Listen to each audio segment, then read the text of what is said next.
Recording in progress. Go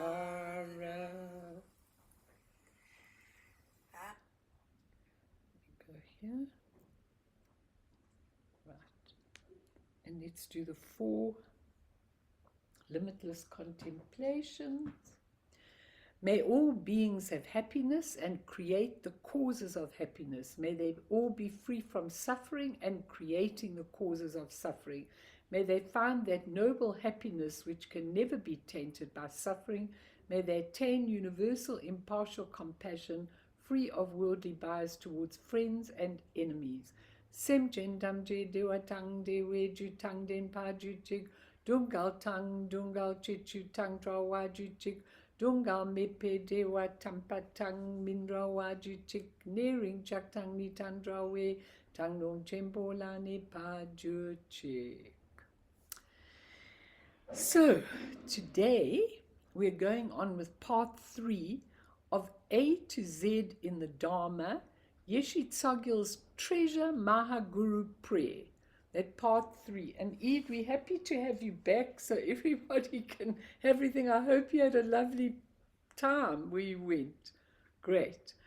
So, today I want to really look at this prayer. I just need to say one thing to you, that I was listening again to Zongsa talking about this prayer, and he says at one time, after they've had a break, and he's looked at the prayer again, he says, you know, I don't think I'm doing justice to this prayer. I don't think I've given enough teaching. He said, I don't know if I'm really the right one, something like that, to actually, you know, explain this profound teaching on this prayer. And I'm going like, thanks very much, you know, thank you so much. Here I am trying to explain it to all of you, and this great master, saying he doesn't know if he can really do justice to it and explain it. I think that basically it's got everything in it, everything we need for the journey of life. And I think it's like her summary of everything that Guru Rinpoche taught her over the time that Yeshe Tsogyal was with him.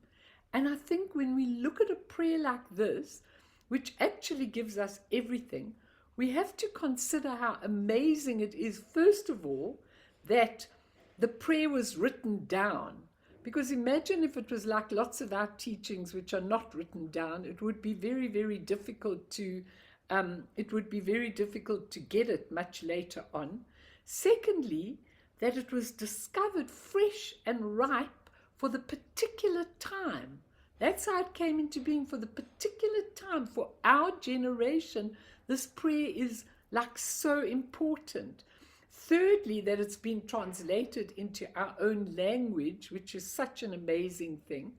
Fourthly, that we have the merit to be exposed to it, because if you didn't have the merit, you wouldn't be here.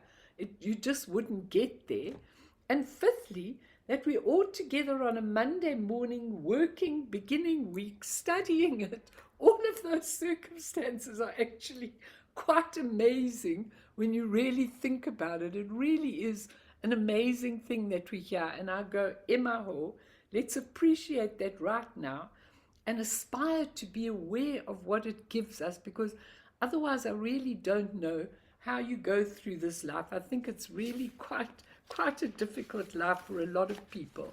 And I just want to go to the Circle of the Sun, the Heart Essence of Dzogchen by Trale Gamkon, and read you 2 paragraphs from him for starters.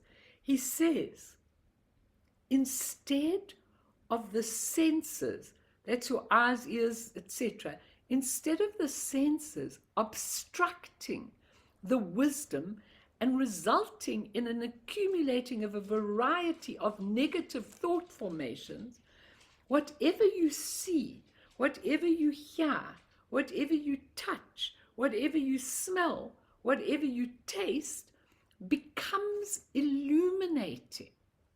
It becomes illuminating rather than leading to more delusion and increasing ignorance.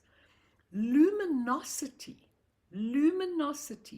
that absolute lighting up of something that we're seeing, which is really the truth about it, the ultimate reality, which is the Dharmata, and the illuminating aspect of wisdom are in a continuous relationship. Now, when we understand these two, and we really begin to see the world in a totally different way, because the luminosity in the prayers on the 100 deities, it says, may luminosity dawn as wisdom. May luminosity dawn as wisdom. That means what he's saying here, every single thing that you see actually has tremendous wisdom in it, tremendous wisdom, and it's luminous and it's got wisdom in it, and may that dawn on you instead of just seeing the world as it is. You know, we went with this grandchild to Sun City, and I mean, you know, you see the world, you see this beautiful greenery. It's not my favorite place, but still, this beautiful greenery, which is absolutely exquisite. And then you go into the games rooms and everything. And I was thinking, this is the wrong luminosity when I was sitting there waiting. This is the wrong, it's not your luminosity that dawns as wisdom. It's luminosity that dawns as ignorance, you know. And so we've got to understand that everything we are able to, we change the senses to seeing the luminosity. And that's what Yeshe Tsogyal is saying. And the other paragraph I've taken from his book is, the human body is precious because within it lies the self-existing awareness, the embodiment of emptiness. Oh, I must switch this off. I'm sure I'm echoing. There we are. The embodiment of emptiness and luminosity. Now, if you remember nothing from today, just think about emptiness and luminosity. It's really, really important. Jack, you can't sit on my lap as well. I've got so many books here. You can't sit here because Evelyn isn't here today, so he thinks he wants to. No, Jack, you can't. You can't sit on my lap. Sorry. It's just not possible with all the things I've got here. So the human body is precious because within it lies the self-existing awareness, the embodiment of emptiness and luminosity. And from that, from emptiness and luminosity, arises the responsiveness, the unlimited capacity, which is like illumination obtained from a lamp. So you've got your emptiness, you've got your luminosity, and then you've got complete responsiveness. Everything can be manifest. And then it's like illumination from a lamp. And he says the human body is a vase. And within the vase is found self-existing awareness. Rigpa pervades all aspects of one's body and mind, including the senses and the psychophysical constituents. That's everything that you are made of in psychological and physical things. Everything has a reason. If you see it, it all transforms into luminosity. And when you see this, you begin to understand exactly what this prayer is about, because she really wants us to purely and utterly understand exactly what we are about and how we are doing this in every conceivable way. So let's go back just for the first 2 or 3 verses of last week, and then I'm going to go on to some new verses. But it's really, really important, because the first verse, we won't go back to it on the thing, Bern, we'll go when we do the third one, is, Great Guru, bless me in my future lives. In the palaces of the pure realms, I may commit myself to you and never be parted from you. And as I told you, Dzogyal'S says it must be achievable. He says, how can you say I'll never be parted from you when the Guru's about to take off on his steed away to where he's going? How can you say, may I never be parted from you? He said it's got to be achievable.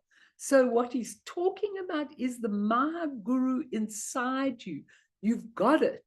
Whatever you're going through, whatever you're experiencing, You are able to go through it because you've got the blessing of the Maha Guru within you, a part of you that sees it completely and totally differently, okay? And you asking all the time, bless me, give me. And you're not talking to something outside, you're talking to your inner being, your inner Maha Guru. Bless me. And you merge with that. And the blessing helps us to bring us into alignment with a Vajra body, speech, and mind, not your ordinary body, speech, and mind. We'll talk about that later. So it's like a vase pouring into you and giving you profound realization. And I spoke last time about understanding, experiencing, and realizing. Those are the three. And Guru Rinpoche always says, if you understand fully, then realization is inevitable. So if you don't understand, I mean, Zongsa talks about we read things, we read them over and read them over so we can understand. He says, but one iota of really an awakened moment when we just see what the purpose is really worth it. And that's when that part of you comes together. So I'm not going to go through this again. He just, in the second one, is with never fluctuating devotion, may I joyfully carry out your wishes and receive the transmission of your nectar-like blessings, the essence of your mind, profound realization. Now, Tulku Urgent says, true devotion and compassion are like the summer warmth that melts the ice of winter. Looking into the essence of devotion, you meet naked knowing directly. And that's why devotion is so precious and important. Now, we do not know devotion in this world, in our Western world. We do not know devotion. We don't know what it's like. We don't know what, when Yeshe Tsogyal says, may I, with never fluctuating devotion, that's when you believe in what is really within you. And obviously you look first outside and then you look inside, but you really believe with absolute devotion. I mean, these lamas have got disciples that would actually die for them. For example, you know, I don't know if you all know that Jamkong Kongtrul Rinpoche, you know, he lived at Sherab, and once Taisitu was going on a journey in a car to somewhere or another, and Jamkong Kongtrul absolutely insisted that he goes on it, and Rinpoche stayed back. And do you know what happened? There was a car bomb, and he was killed. And Taisitu Rinpoche was spared. Now, he knew this, and he rather wanted to die, because if he'd said, please don't go, Rinpoche would have still gone. That's what you call devotion. Now, we don't even touch on that with beings. We don't have that kind of deep devotion where you're prepared to actually die for the person. And he did die. And then he was reborn very, very quickly. And then I got to see him at Cherubling at Palpung Monastery, because now he was a little boy again. But he died and came back straight away. And it's an incredible story of how it really is. So he's talking about really with absolute, never fluctuating devotion.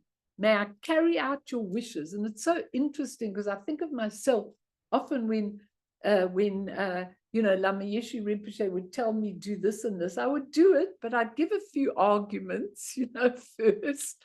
I'd give a couple of arguments. Do I have to do this and all that kind of thing? We just don't have that kind of, devotion, but it's really important, because only then can you get your mind profound realization. So that's where we got up to last time. And I want to go, Bern, to verse 3, because I think it is absolutely one of the verses that blows your mind completely, totally, and utterly. So in verse 3, there's the never fluctuating. This is the verse 3. Kusum tukchi chinlapji. Okay, sorry, let's just do the English.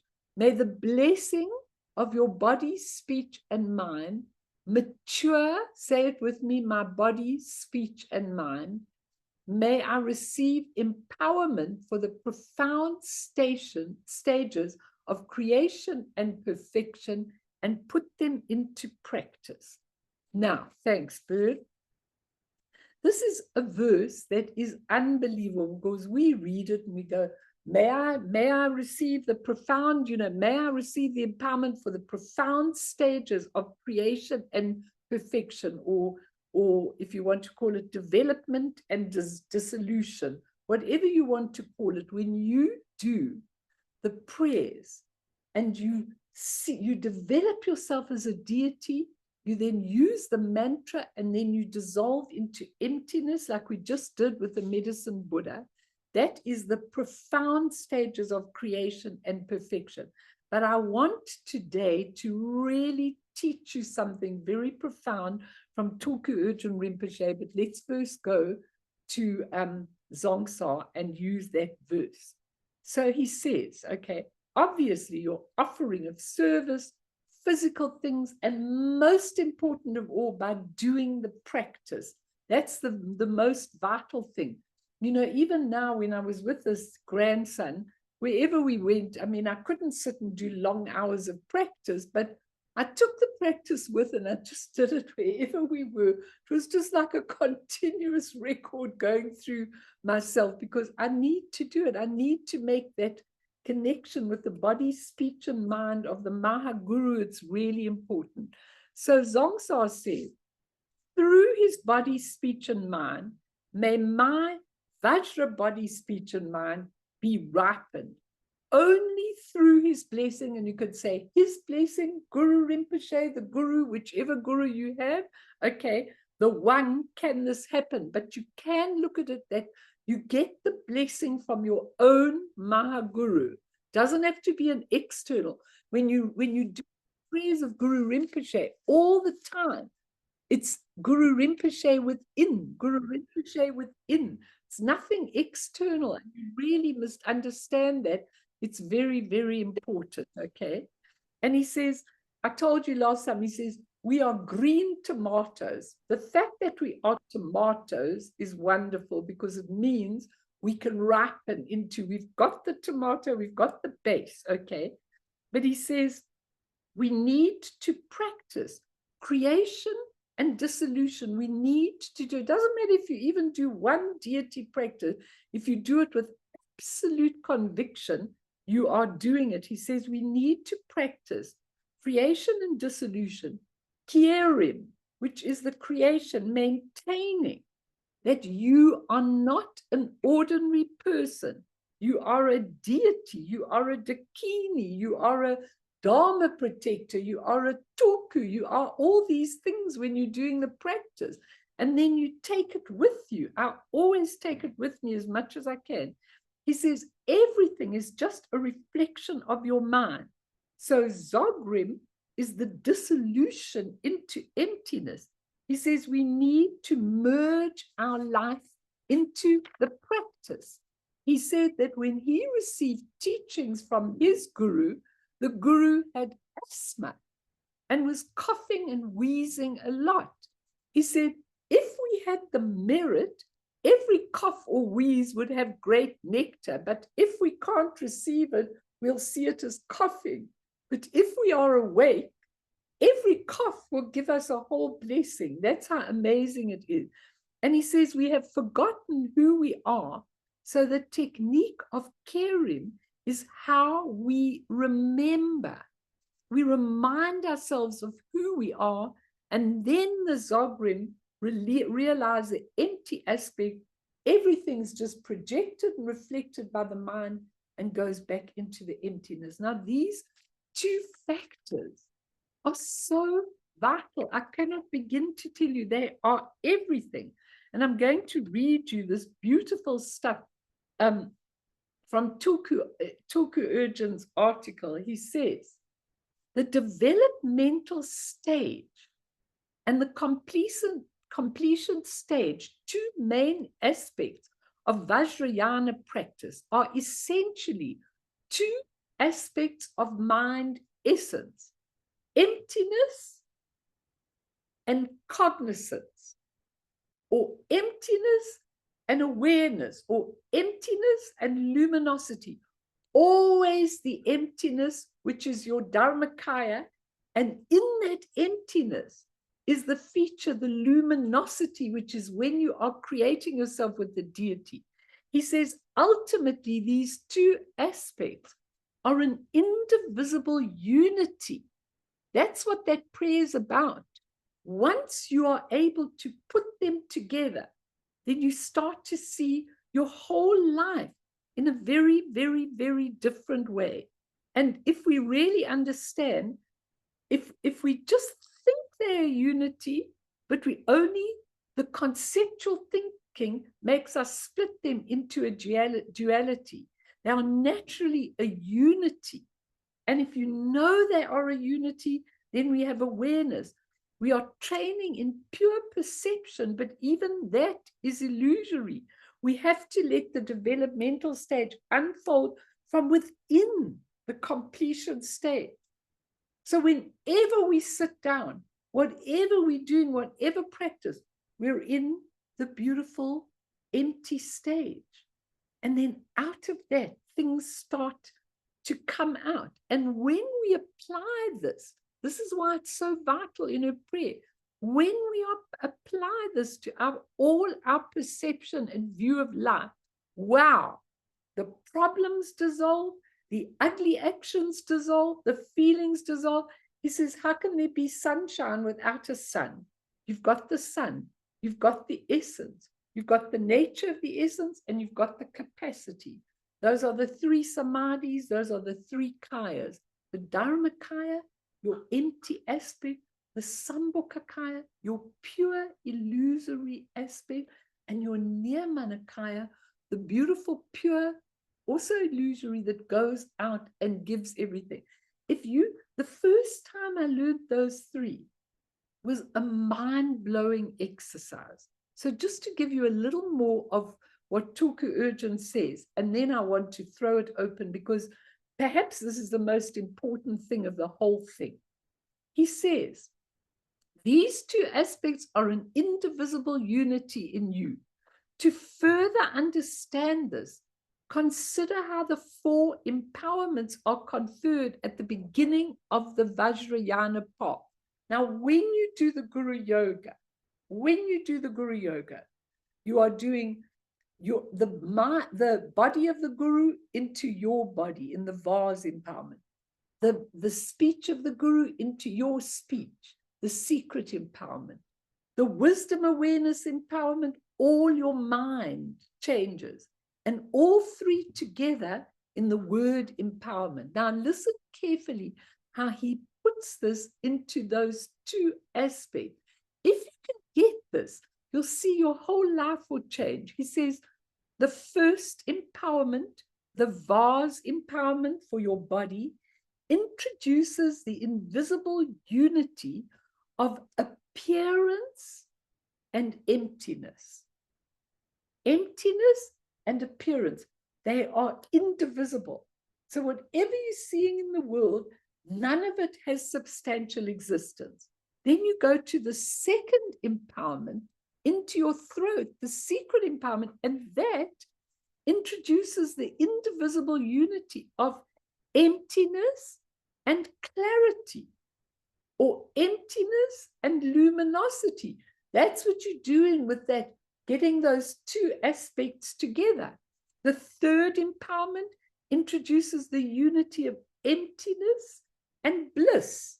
When you get that wisdom awareness empowerment, it's emptiness and bliss. These are all the aspects that go with the emptiness and appearance, emptiness and luminosity, emptiness and bliss.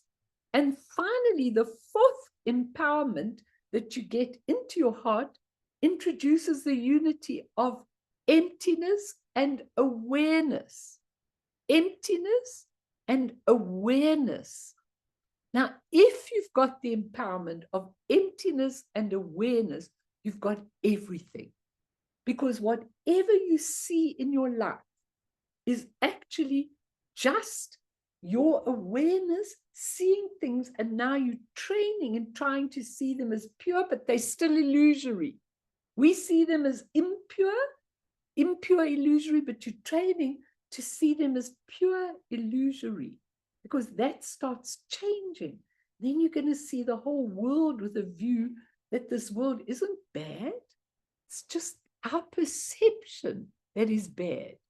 But you need to know those things. And he says, the specific intent of each of these four empowerments is different, but the essential principle of all four is one: to introduce the indivisible unity of emptiness and cognizance, or emptiness and awareness. We want that to be one. Once you know this, you've got absolutely everything in your life. He says, the unity of these two is exactly what is meant by the unity of developmental part of the practice and the completion part of the practice. So when you do the practice, you see yourself as the medicine Buddha. First, it's empty. Now you create yourself as the medicine Buddha. That's the second step. And then you say the mantra to keep it going, and then you dissolve it back into the emptiness. Now, once you understand this principle, your whole life changes.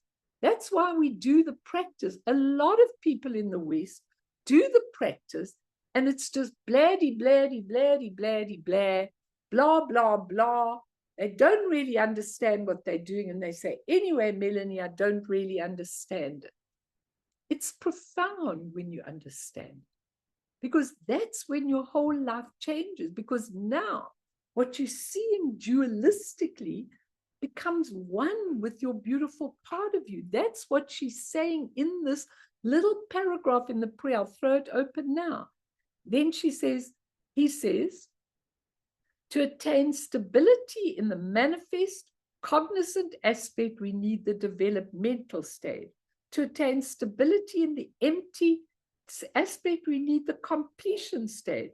The ultimate fruition of these two stages is the kayas and the wisdoms. Then you've got the Dharmakaya, the Sambhogakaya, and the Niyamanakaya. And with that, the 5 wisdoms that we've been talking about, which constitute the true Buddha nature. When our ordinary body and mind are refined, they are the kayas and wisdoms, the former supporting the latter. Now, this is such an amazing article called Unity from the Rainbow Painting. The Rainbow Painting is really a beautiful book and really quite easy to understand. And I just wanted you to really understand this. What she says in the verse, she says, may your blessings of your body, speech, and mind mature my body, speech, and mind, and may I receive empowerment for the profound stages of creation and perfection and put them into practice in my life. So it looks like just a sweet little verse. Now, if you do take that prayer and you say it, you'll be stopping there and really thinking about, how does this affect me? What is this? It's absolutely amazing. And just one more thing on that, which I'm going to give you. I just want to see what else I had here, because I've got a lot of things. We have so much teaching on may my ordinary body, speech, and mind be blessed by your Vajra's body, speech, and mind. What this means, even talking about the inner guru's blessing, is the transformation of our being into the 3 kayas. Right now, we've got ordinary body, ordinary speech, ordinary mind. What are those? Ordinary body. Oh my God, my body gets so tired. I get wrinkles, millions. I get so tired. I'm worn out. I get sick. I've got disease. That's ordinary body, okay? Speech is blah, blah, blah, talking about everything in the world, all the irrelevant things, blah, blah, blah. Mind is seeing everything as a duality. Hey, this is me, and there's you. And that's how we see everything in the world, impure perception.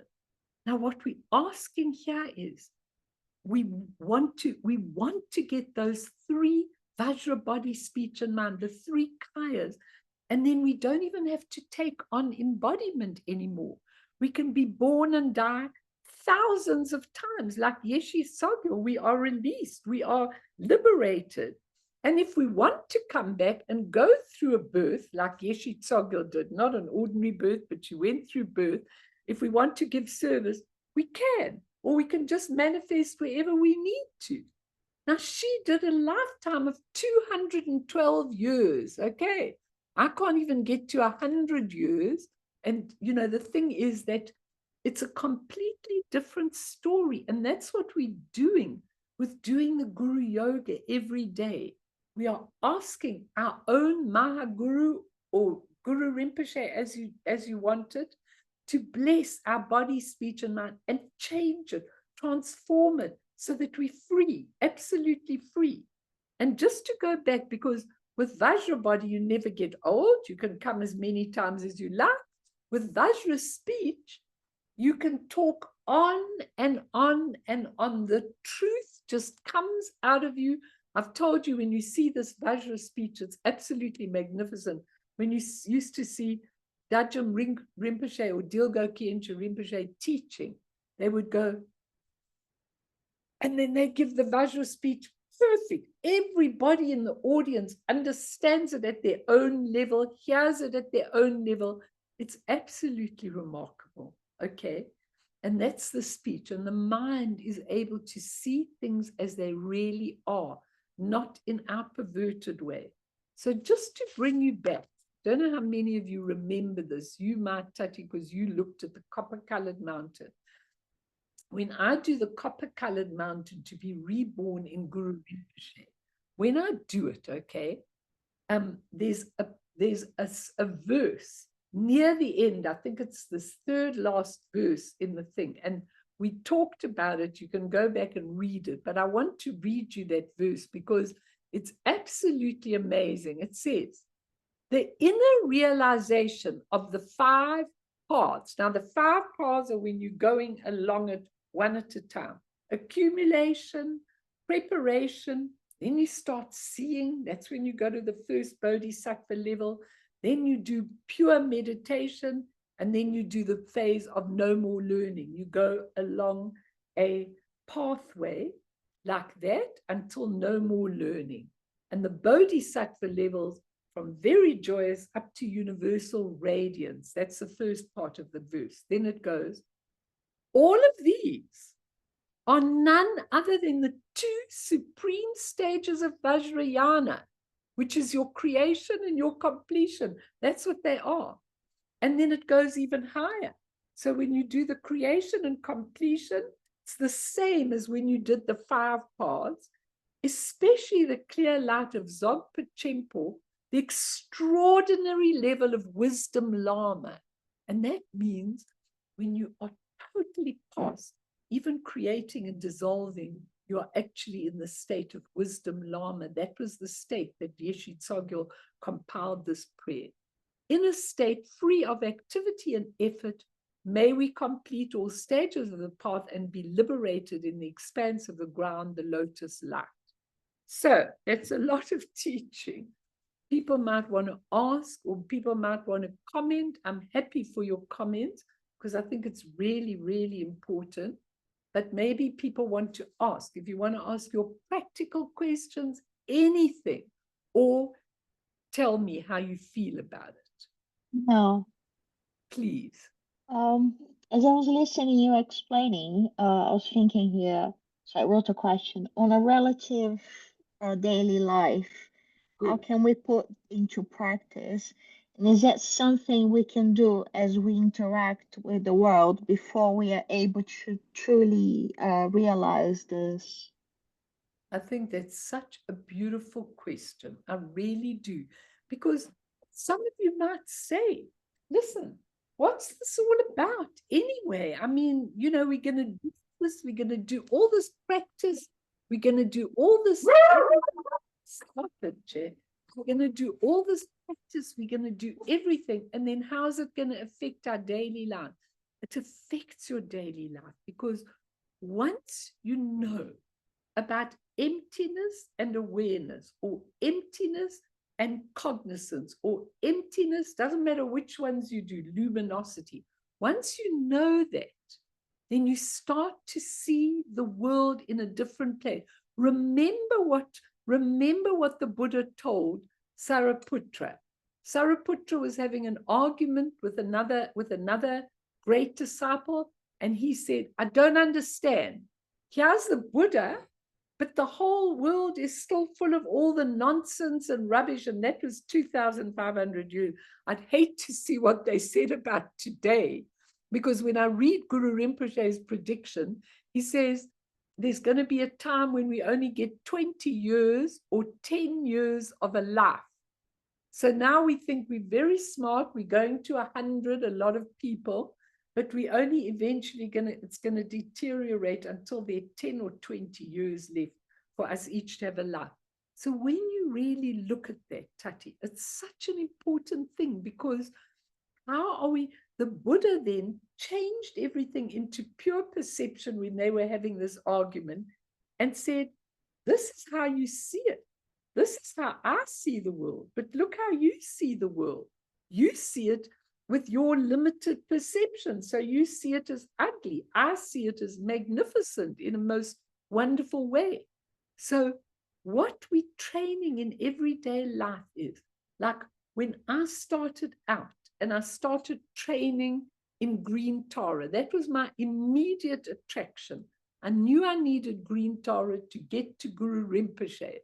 So how I did it in the beginning, I was very devoted to it. I used to do it every day, that hours.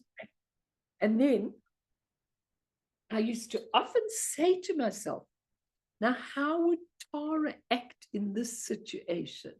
How would she see it? How would the Tara help this individual that I'm helping?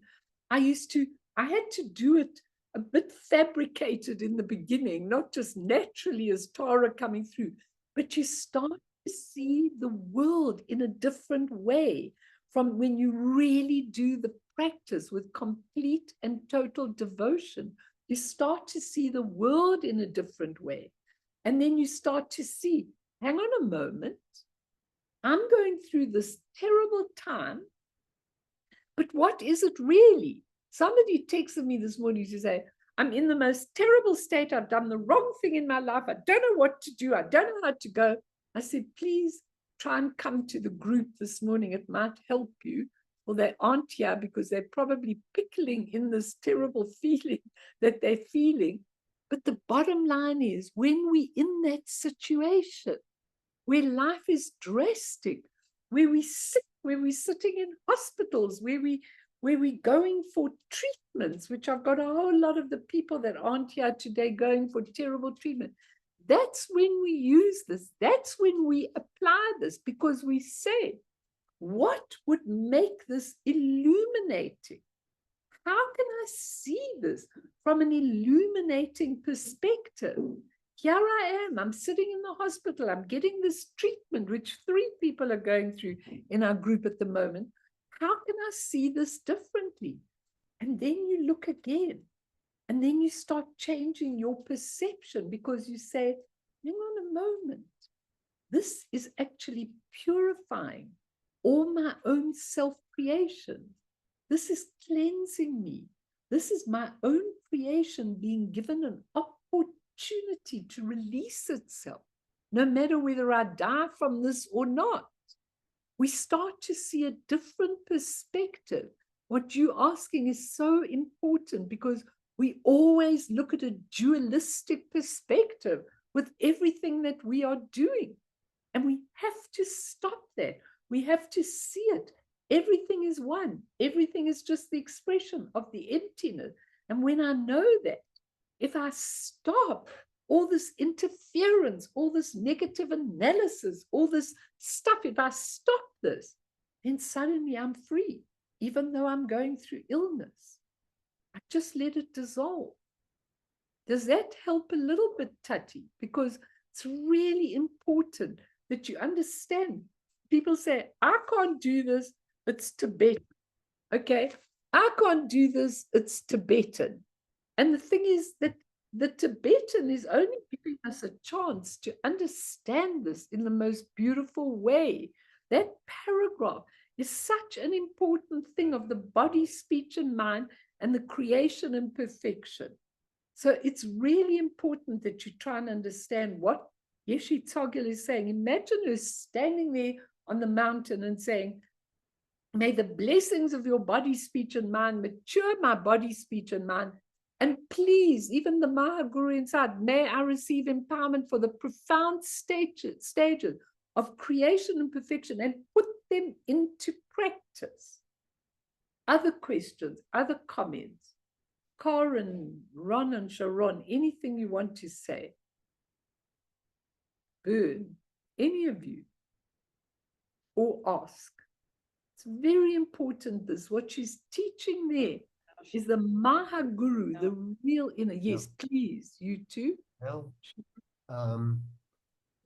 what arises out of the talk here, I think it was Ramakrishna, when he was dying, he looked and he saw his wife was weeping. She was crying like mad. So he said, why are you crying? She said, because you're dying. So he said, well, where do you think I'm going? So, you know, so she said, I'm not going anywhere. He said, all that's going to happen is he's going to change my clothing or something to that effect. You know, so she listened to that. And when he left the body, she carried on as usual. She still dressed the same way. She made lovely meals. She spoke to him. She used to say, come, it's supper time. Come have supper now. Now it's time to go to bed. Let's go to bed. And now it's time to get up and we're going for a walk or whatever they're doing. She carried on as, when I say normal, as though he was still there. And he was, but not in the physical form. So this is, it sounds like what is being said here.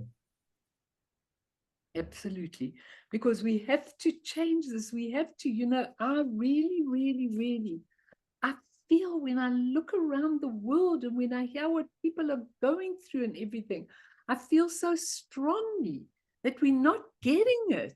We're just not getting it. How can we get it? You know, how do we get it? How do we begin to see that the practices, the Guru Yoga, the practices of creation and completion, they are given to us to try and transform everything in our lives so that we can see the world differently, react differently. And when it does come to our death, we are able to just make that transition easily. We don't need the physical body. We don't need the family. You know, it's funny. I look at all my family and the children, or when I'm seeing them on videos, and I often wonder, like, who are these beings? I mean, they definitely don't belong to me, you know. They're beings that have come somewhere through me, connected to me. But especially when they live in other countries, you think, who are these beings? Who are they? I had this grandson and he had all his own ideas about life and everything. And I listened very carefully, put the question mark on him. I mean, who is this child? You know, who is he? What is he? Where does he come from? How does he get his habits? How does he get to be who he is? You know, when I have that intense time with him, sometimes I wanted to clobber him over the head, but mostly I really looked and I had a big question mark and thought, like, who are you? Where do you come from? And then I could see that certain people rub him up the wrong way. I could see what his disposition is, and I can change that by actually, you know, going in and seeing the beautiful side of a person. And Tati, that's one of the things that really helps us on this earth plane. I ask people when they come and tell me, this one's doing this to me and that one's doing, I just say, take the question mark, put it on them and say, how do they come to be like this? How did they use their creative ability to get them to see how they see in this distorted way, in this way of It's all about me. It's all about my things. It's all about my people. It's all about defending myself. How did we get there? Once you can see that, you can use your luminosity to waken up. Remember that phrase. I use it all day long. May appearances dawn as deities, and may luminosity dawn as wisdom. So once you see the appearances that everybody is a deity, a dakini, a guru, a tulku, you see them in their beautiful way, that's how you are relating to them in that way. And when you relate in that way, they change completely and totally. When you don't take it personally, you don't see it personally, what they're doing, I go through it a lot. I go through people who aren't listening to me. They do their own thing. They're not doing what we've prescribed, what we've worked out for them to do. And I look at them, and sometimes I can be really irritated, that they're not doing what we discussed. But I realize it's because of the habit, momentum, over eons of time of seeing life in a particular way and not changing it. Now, this prayer of Yeshe Tsogyal helps us to see another perspective. Please, your own guru, your own Maha Guru. Any other points anyone wants to make or ask? Because that's probably one of the most important, verses in the whole prayer. Is everybody understand what we're doing? Okay, let's go on to the next one, Bern. Now, this is also one of Zongsa's really important ones. So let's go on to verse 4, which is important. And if anybody still wants to ask about verse 3, you are welcome anytime, because I don't care if we never get through every single verse, but I want you to get what this amazing prayer has been left for. Okay, that's that one. Just go up one bird. Right, that's the next verse.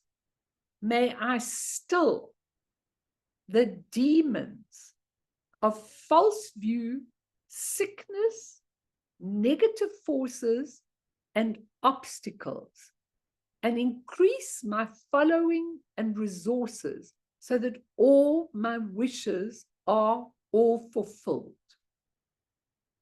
Just read it again. Okay, so let's go to this verse and see what Zongsa has to say about it, okay? Zongsa says she is referring to all the obstacles, and he says the worst obstacle is wrong view. Wrong view. That's your worst obstacle, wrong view. And he says there's so much to discuss about wrong view. He says, first of all, now this you could debate with me because it's very interesting in terms of today's world. The rise of individualism is the worst of the wrong views. Now, we all go, I'm an individual. I can believe whatever I want. I can do whatever I want. That's freedom. We live in a democracy. And Zongsa has a fit. He says that's the wrong view. Of course we want freedom, but not freedom to sabotage other people. That's not freedom. He says the rise of individuality is self-cherishing, cherishing the self.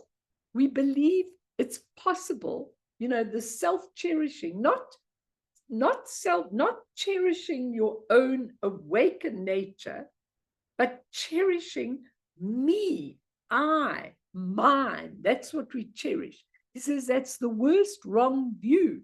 He says it's destroying us. And he says Yeshe Tsogyal is talking about us not believing in our perfect nature. How many people believe in their perfect nature?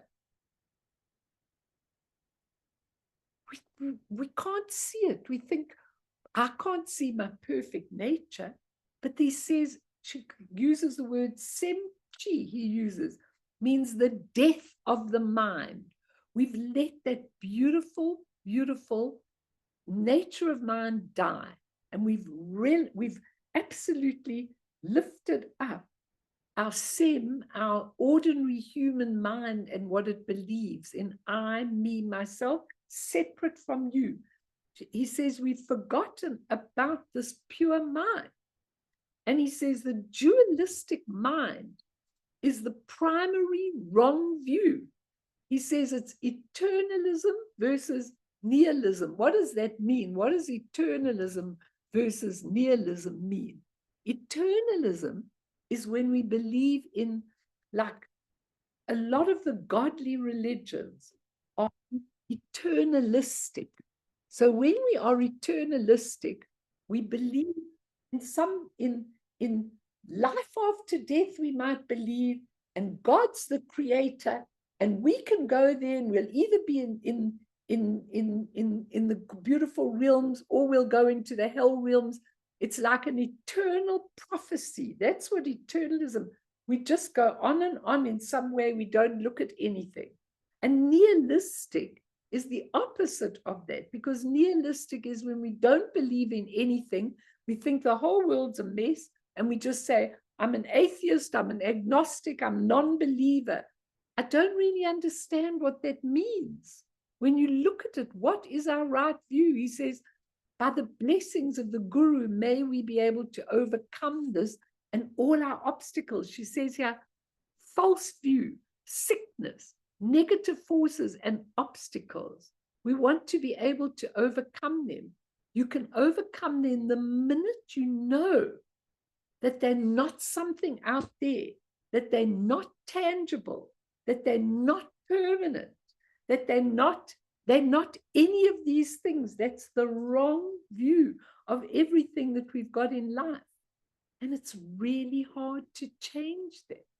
It's really, really hard, because how do you actually bring in the right view?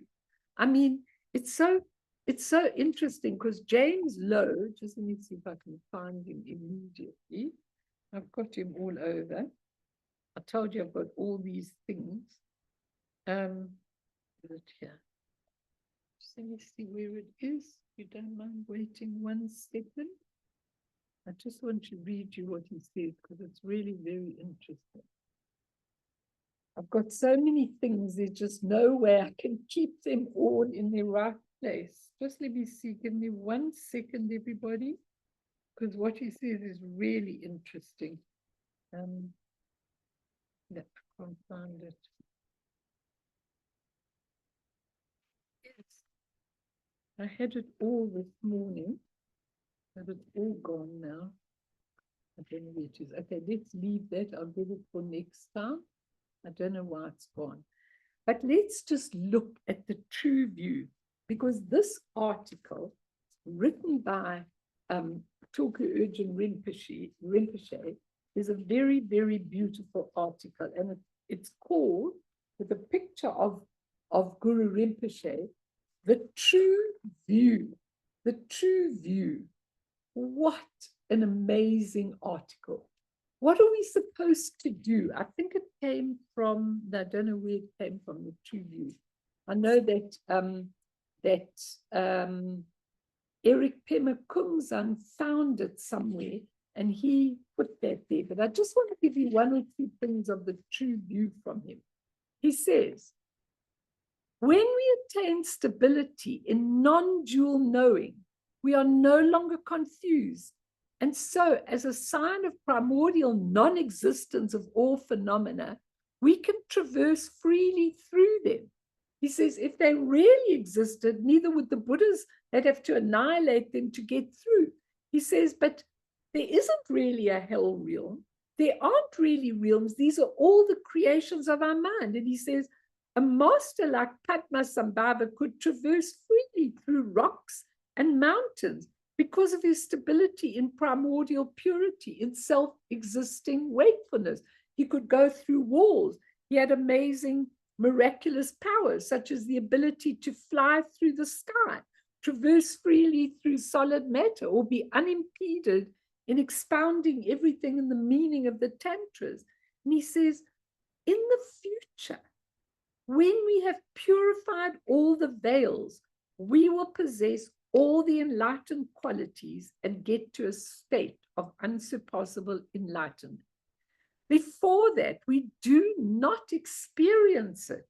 It would be wonderful if all beings could experience enlightenment. And then he goes, it is said, when you attain enlightenment, as though he didn't know, of course he knew. That's why I was writing about it. But he makes out it is said that when you attain enlightenment, nothing is impure. Now let me read that sentence again. When you attain enlightenment, he says, it is said, nothing is impure, neither sights, nor states, nor sounds, not even a mote of dust. An accomplished yogi perceives everything as the continuity of pure wakefulness.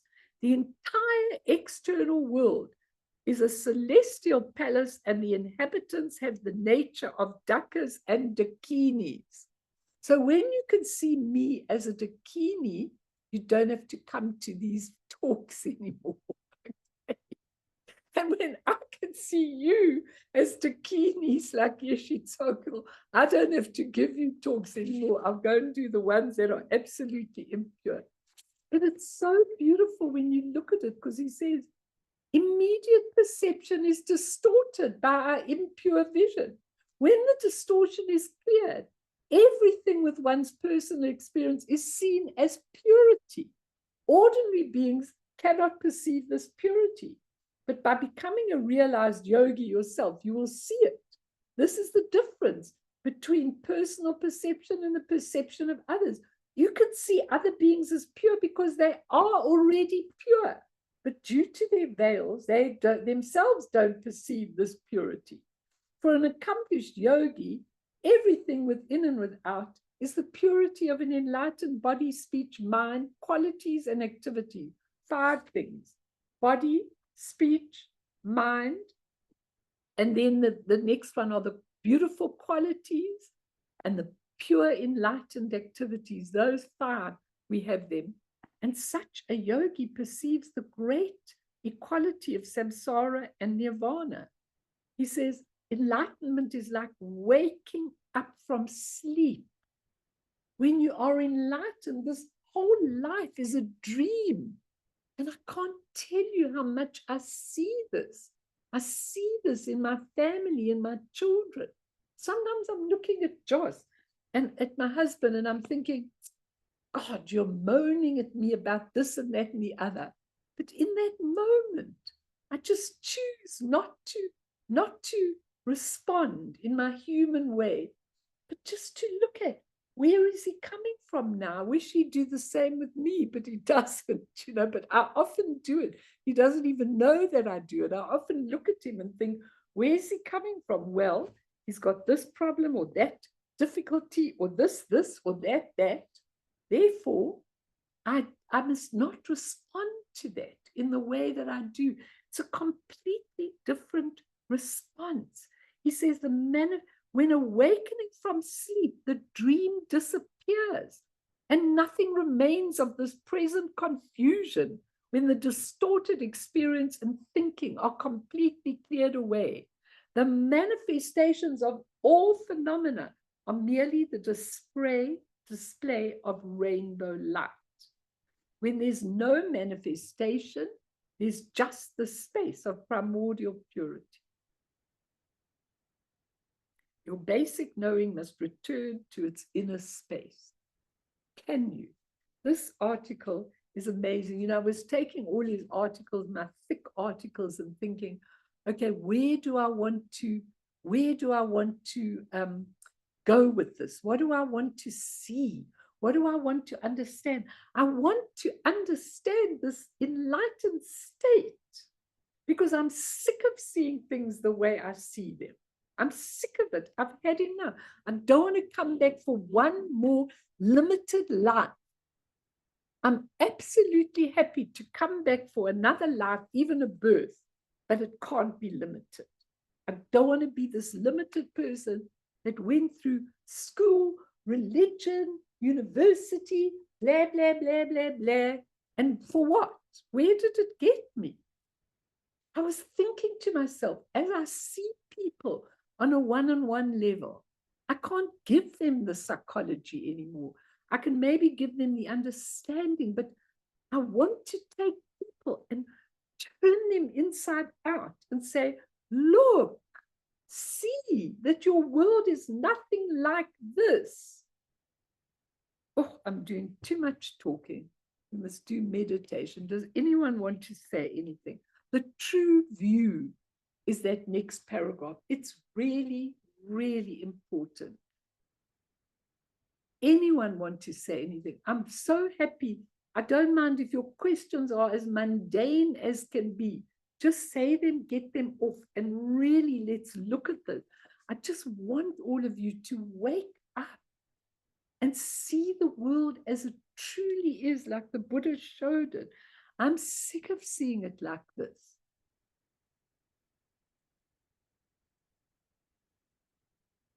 It's really a very, very interesting world. It's very interesting having a 10-year-old with me solidly for a week. I really learned. I saw how he saw my animals, you know.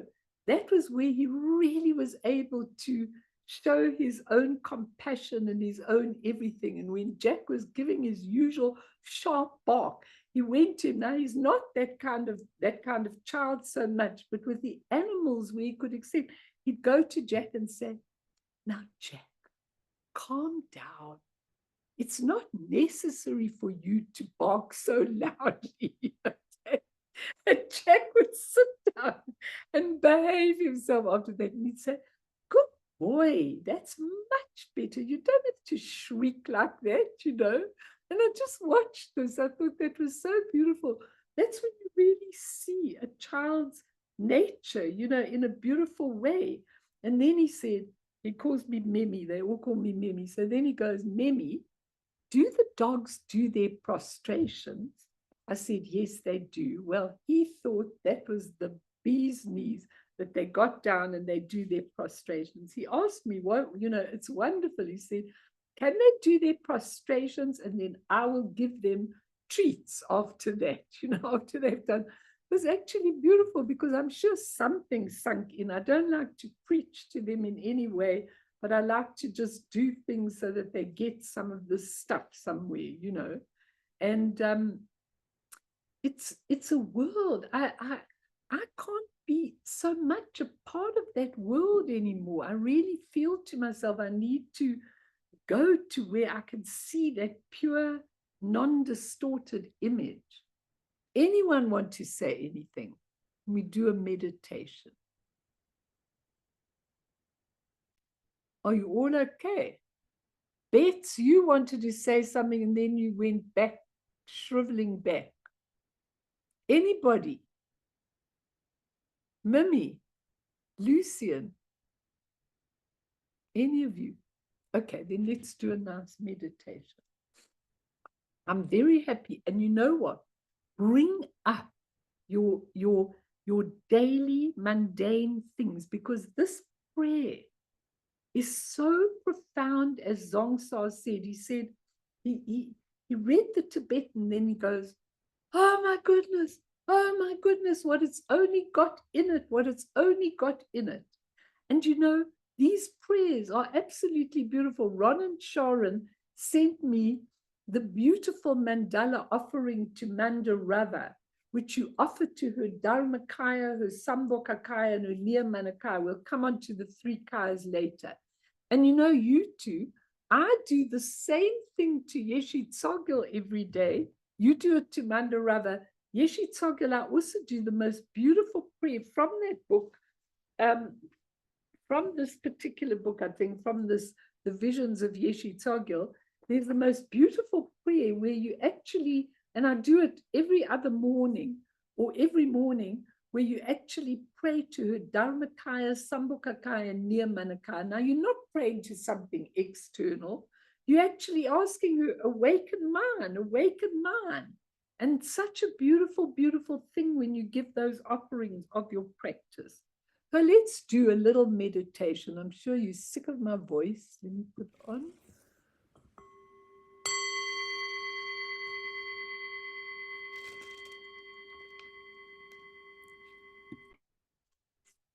So just go into your beautiful meditation posture. So you can just absorb what we are talking about.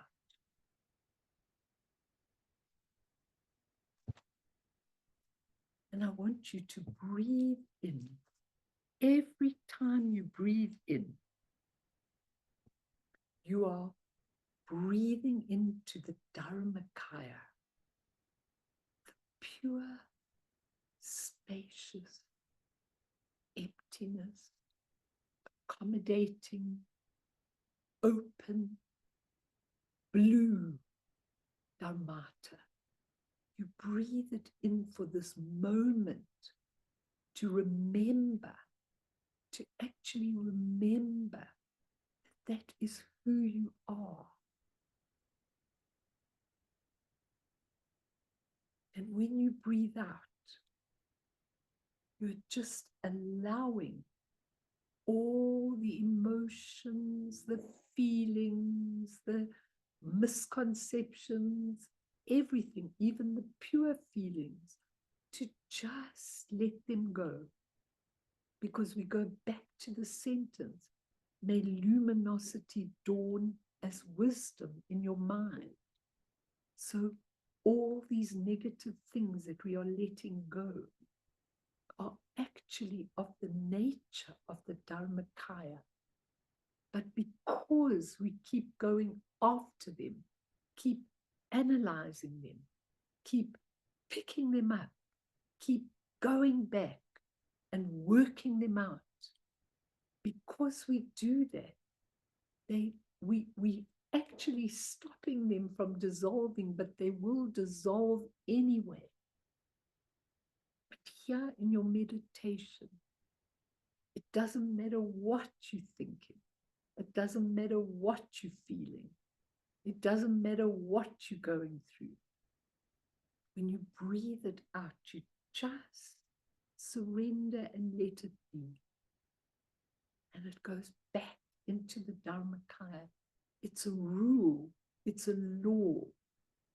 It must go back into the emptiness because it is made of exactly the same material.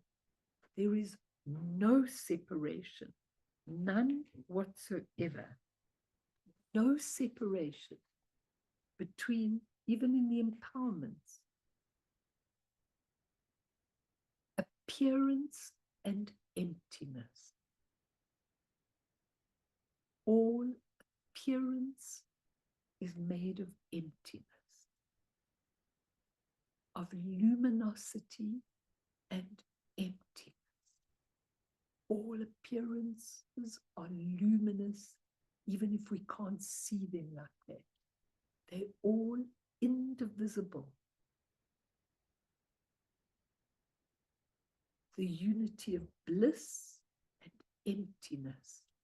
Just that state when you surrender, when the channels start kicking in the way they are meant to. A state of being. This morning, when I was in that state, I looked, the sky was blue, blue, blue, blue. And there was just one little bird softly flying in the sky. And I thought, this is it. This is everything. Just let it all go out of you and dissolve back. And finally, the fourth empowerment, the word empowerment, which introduces the unity of awareness and emptiness. What is the meaning of awareness and emptiness? It is that nothing is tangible. Nothing is you.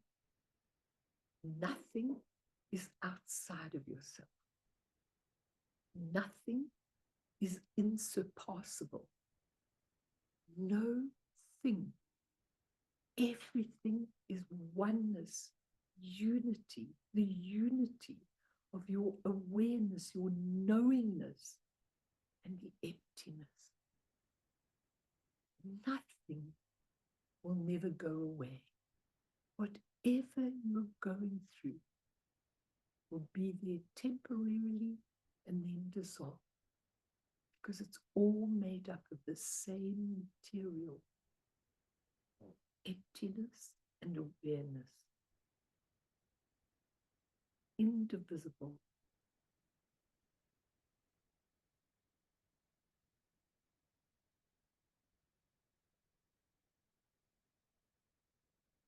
Now I want you today, just now, to imagine yourself as one of the deities. They're not external deities, they're qualities. Maybe you are the medicine Buddha. Maybe you are Tara. Maybe you are Guru Rinpoche. Maybe you are Chenrezi. Whatever you are, maybe you are Mandarava. Whatever you are, when you are doing the practice, you start with that completion stage, emptiness, open, blue, spacious, skyline. After that, it's the creation of your beautiful deity, whichever one it is. It's your quality, whichever quality you love. Maybe you want to be the medicine Buddha. Maybe you want to be Chenrezi, then you have compassion. If you're the medicine Buddha, you are healing not only the sick, everything in the world. Maybe you are Guru Rinpoche that can be everywhere and go through rocks and mountains and fly and subjugate and do everything that he needs to do. Whichever deity you are choosing, start with the spacious emptiness. Create yourself as this beautiful deity and see that the petrol that makes this deity move is the mantra Om Mani Padme Hum, Om Ahum Benza Guru Pema Siddhi Hum. Whatever mantra, Tayata Om Bekanze, Maha Bekanze, Ratsamukate Soha, whatever mantra, it's the petrol, it's the operation of how that deity goes everywhere, bringing amazing things, subjugating, cleaning, healing, teaching, whatever the deity is doing. And whatever the deity is doing, it's pure illusion. And what it does is it dissolves back into the completion state, a pure, spacious, empty nature, totally and utterly. And you sit there again.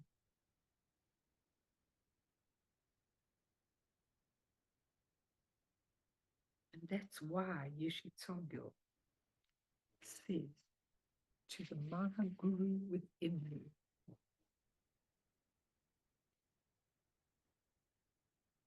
may the blessings of your body, speech, and mind mature my body, speech, and mind. May they become the three kayas operating in a most beautiful, beautiful way. Vajra body that never ages or gets sick. Vajra speech that never tires of teaching and giving in your speech, and the energy is just unlimited. Vajra mind which sees the world in its purest form. You're asking for that, and then you're saying, may I receive empowerment for the profound stages of creation and perfection and put them into practice.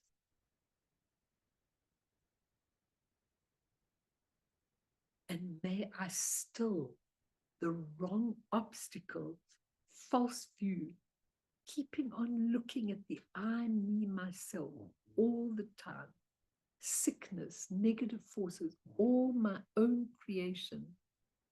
May I really still them and increase my following and resources so that all my wishes are fulfilled.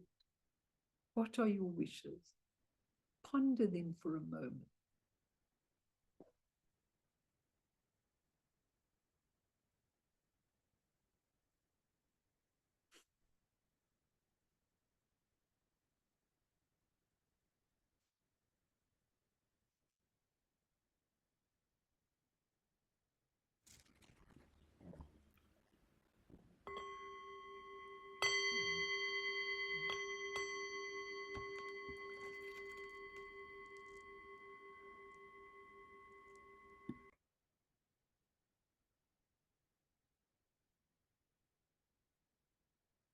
Found James Lowe.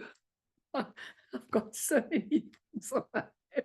So I just want to read you one or two things and then we'll end. You know, it's so interesting. He says, with tantras, there's a breaking of boundaries, and it goes on to the next verse of Yeshe Tsogyal'S prayer, often conducted in places like cemeteries. All the things that normally frighten, disgust, and dismay you are brought out. Then you engage with this anxiety, kind of existential angst that stirs the bottom of your existence, and it's transformed into excitement so that the heart energy can be used for liberation. He says, Padmasambhava, his power arises from his fearlessness. He's not overcome by anxiety. He doesn't turn away from situations. He goes right into them. He uses them for liberation.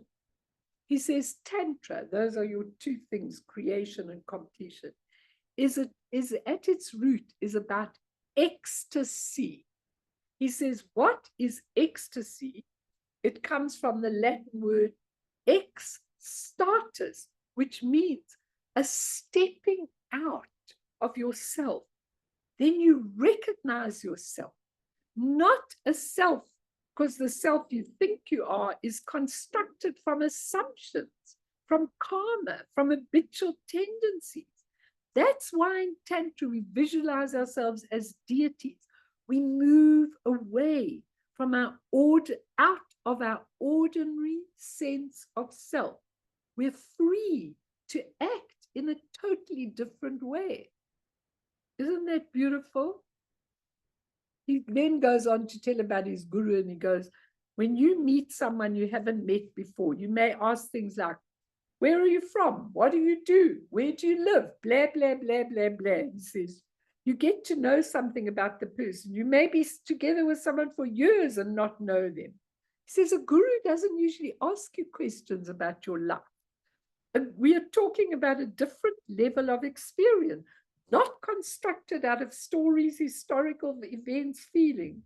And he says, sometimes good gurus they can sound quite rude for you because they're not confirming the assumptions you have about yourself. He says we have to have a new story about ourselves, have the story of being this beautiful deity, this quality. And then we're moving out of ourselves, and then we can move out of the wrong view, and then we can start seeing who we are. Does it make sense, everybody?